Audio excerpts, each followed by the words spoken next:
Hello. देश के सबसे पहले financial advisor channel BI TV में आपका जोरदार स्वागत है। दोस्तों, इससे कोई फर्क नहीं पड़ता है कि आपकी एजुकेशन कितनी है। इससे कोई फर्क नहीं पड़ता है कि आपके पास पैसे कितने हैं। फर्क तो इससे पड़ता है कि आपकी इच्छा कितनी है। हाँ दोस्तों, आपके कामयाब होने के पीछे आपकी इच्छा कितनी है, फर्क सिर्फ उसी से पड़ता है। एक प्यून जो ऑफिस में एम्प्लॉइज को चाय पिलाता है, उन्हें पानी पिलाता है, ऐसे प्यून को एलआईसी का एक डेवलपमेंट ऑफिसर इंश्योरेंस की एजेंसी ऑफर करता है। इंश्योरेंस की एजेंसी मिलने के बाद तमाम तकलीफों के बावजूद ये व्यक्ति एज एन इंश्योरेंस एजेंट कामयाब हो जाता है। और वही व्यक्ति जो एक वक्त प्यून था, आज वही महीने के लाखों रुपए कमाता है। दोस्तों, ये कहानी हमें बताने वाले हैं एलआईसी के डेवलपमेंट ऑफिसर पुणे से मिस्टर राजीव भलगट। तो चलिए सुनते हैं इस बहुत ही इंटरेस्टिंग और कुछ सीख देने वाली कहानी को। ये स्टोरी शुरू हुई सन 2001 में। सन 2001 में हमारे ही शाखा कार्यालय में नंदुरबार में एक लड़का एज अ ऑफिस में 2 महीने एज अ वाटर बॉय या प्यून बोलो काम करता था। काम करते करते उसने एक दिन मेरे एक एजेंट के पास एक छोटी सी इंश्योरेंस पॉलिसी लिया। इंश्योरेंस पॉलिसी लेने के बाद 8-15 दिन बाद वो वापस मेरे पास आया और मुझे बोला कि सर, मैंने जैसी पॉलिसी निकाली वैसे मेरे एक दोस्त को भी निकालनी है, तो वो क्लाइंट मैं लाने के बाद मुझे कुछ मिल सकता है क्या? जैसे ही वो मेरे पास आया, मैंने उसको बोला उसका अपॉइंटमेंट ले ले, जिसके पास जाना है उसके पास, मैं खुद चलता हूँ आपके साथ। तो हम दोनों वो प्रोस्पेक्ट के पास गए।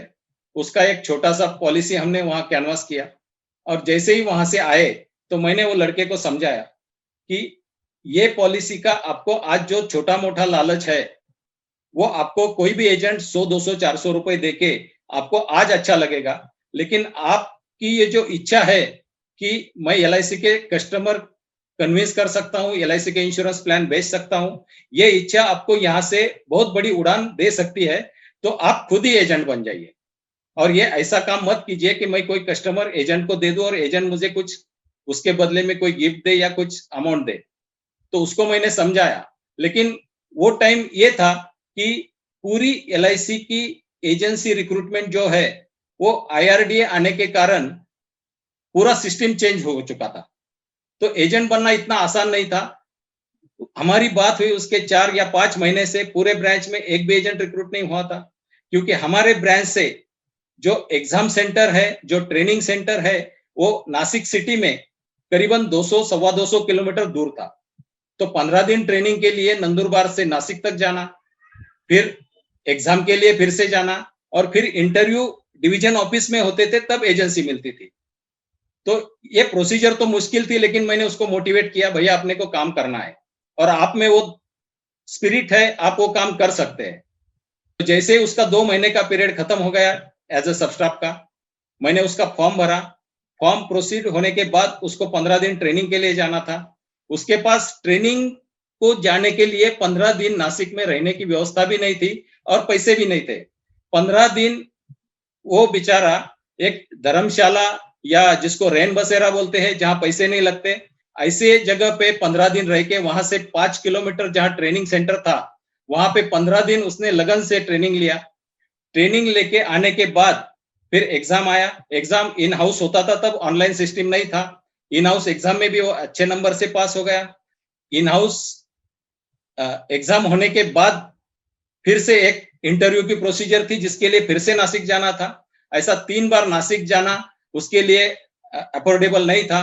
तो उसके लिए भी मैंने ही उसको पैसे दिए, भैया ये आपको रेंट के बस के रेंट के लिए पैसे लगेंगे, वो भी मैंने दिए।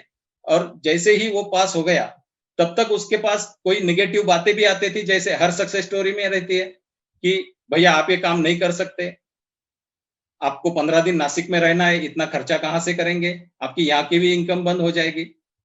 लेकिन उसको मैंने इतना मोटिवेट या बताया था कि आप अच्छा काम कर सकते हो।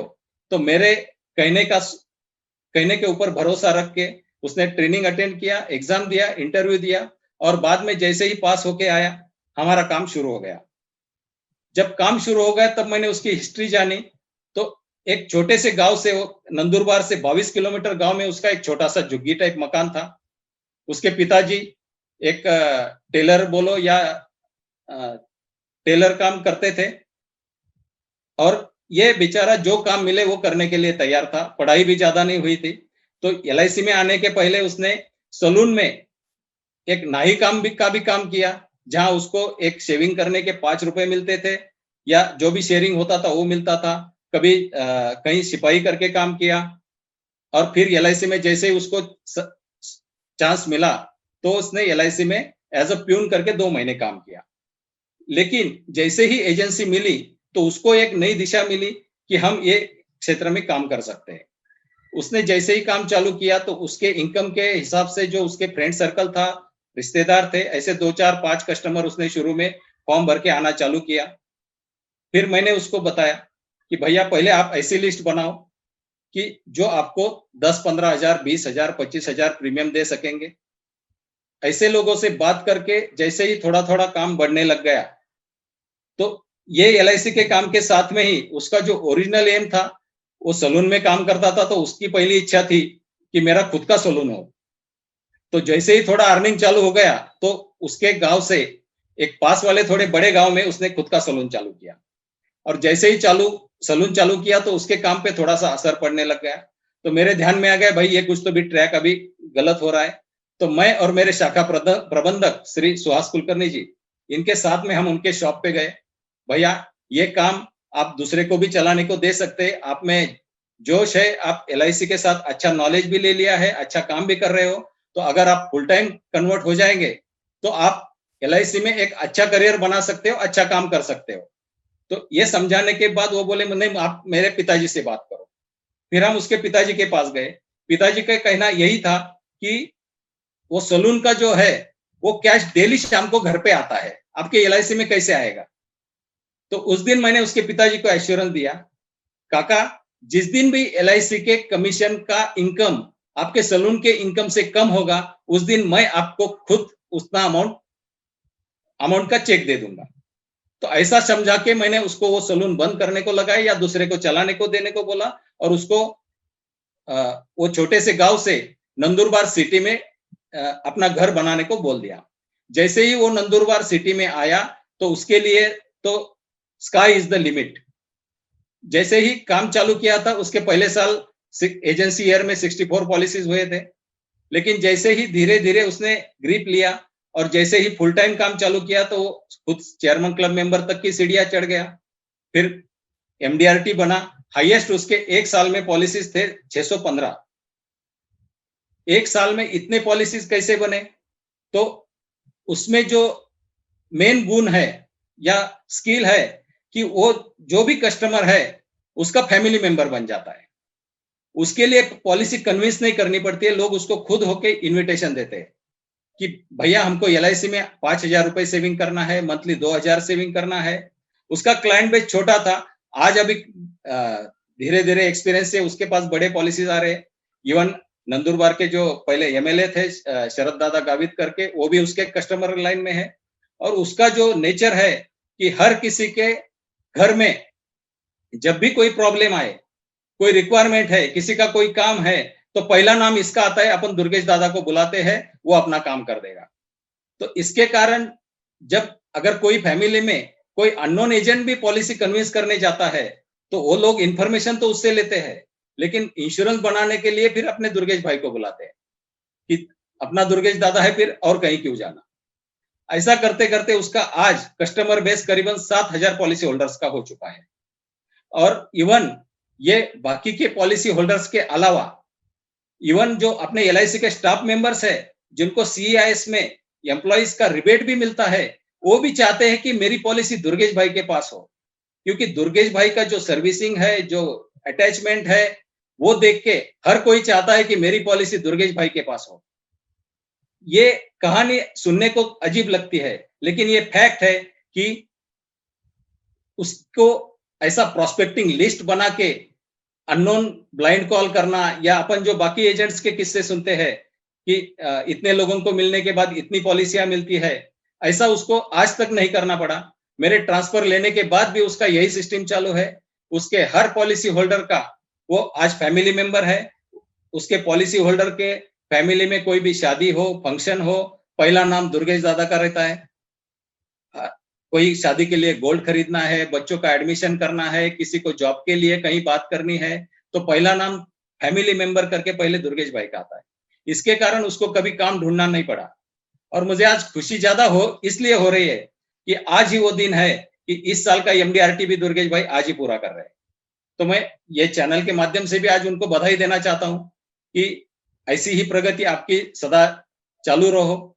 ये साल का यानी जो आदमी 5 रुपए के लिए दूसरे की शेविंग करता था, इस साल का मार्च 2020 का उनका कमीशन का फिगर है 28 लाख, जो कि बहुत मायने रखता है। एक झुग्गी में रहने वाला आदमी आज अपने खुद के एक बंगले में एक कार, बंगला, और आज उसका लड़का एक डॉक्टर के एग्जाम पास करके खुद डॉक्टर बन रहा है। तो एक सपने जैसा लगता है कि एक जो सिपाही करके काम करने वाला आज अपना खुद का स्टाफ रख रहा है, खुद का प्रीमियम कलेक्शन सेंटर है, प्रीमियम पॉइंट है, और लोगों को अच्छी सर्विस देके लोगों को अटैचमेंट से ही बिजनेस मिलता है, सर्विसिंग से ही बिजनेस मिलता है। यही फॉर्मूला यूज करके आज एलआईसी के नए पादान में जा रहा है। क्या आप जानते हैं BITV का नेशनल मेगा शो ये एक इंटरनेशनल लेवल का ऑनलाइन शो है जिसमें आपको अपने देश के फास्ट ग्रोइंग एजेंट से लेकर दूसरे देश के टॉप एजेंट को सुनने का मौका मिलेगा, उनके बिजनेस ट्रिक को जानने को मिलेगा। हमारे अपने देश के टॉप ट्रेनर्स, फाइनेंशियल एडवाइजर्स और सक्सेसफुल बिजनेसमैन को भी सुनने मिलेगा। उनकी स्ट्रैटेजीज, सिस्टम्स, प्लानिंग, एक्सपर्टीज़ के बारे में डिटेल में जानकारी मिलेगी। साथ ही इस कंपटीशन के जो टॉप 10 इन्फ्लुएंसर होंगे उनकी इस एक साल की बिजनेस परफॉर्मेंस जर्नी को भी करीब से जानने का मौका मिलेगा। ये एक 4 दिवसीय नॉलेज और टैलेंट से भरा हुआ शो है। वैसे तो इस 4 दिवसीय शो की कॉस्ट 5,000 रुपये है, लेकिन यदि आप 30 दिसंबर से पहले आपका टिकट बुक करवाते हैं तो ये शो आपको सिर्फ और सिर्फ 1,200 रुपये ही कॉस्ट करेगा। और अगर आप नीचे दिए गए लिंक या फिर इस वेबसाइट पर जाकर नेशनल मेगा शो के टिकट खरीदते हैं तो वो इस वीडियो के स्पीकर को BITV speaker of the year या फिर नेशनल मेगा शो कंपटीशन का विजेता भी बना सकता है, क्योंकि नेशनल मेगा शो कंपटीशन में जीत उसी की होगी जिसके लिंक द्वारा सबसे ज़्यादा टिकट बिकेंगे। नेशनल मेगा शो की अधिक जानकारी के लिए आप www.bitv.in पर विजिट करें।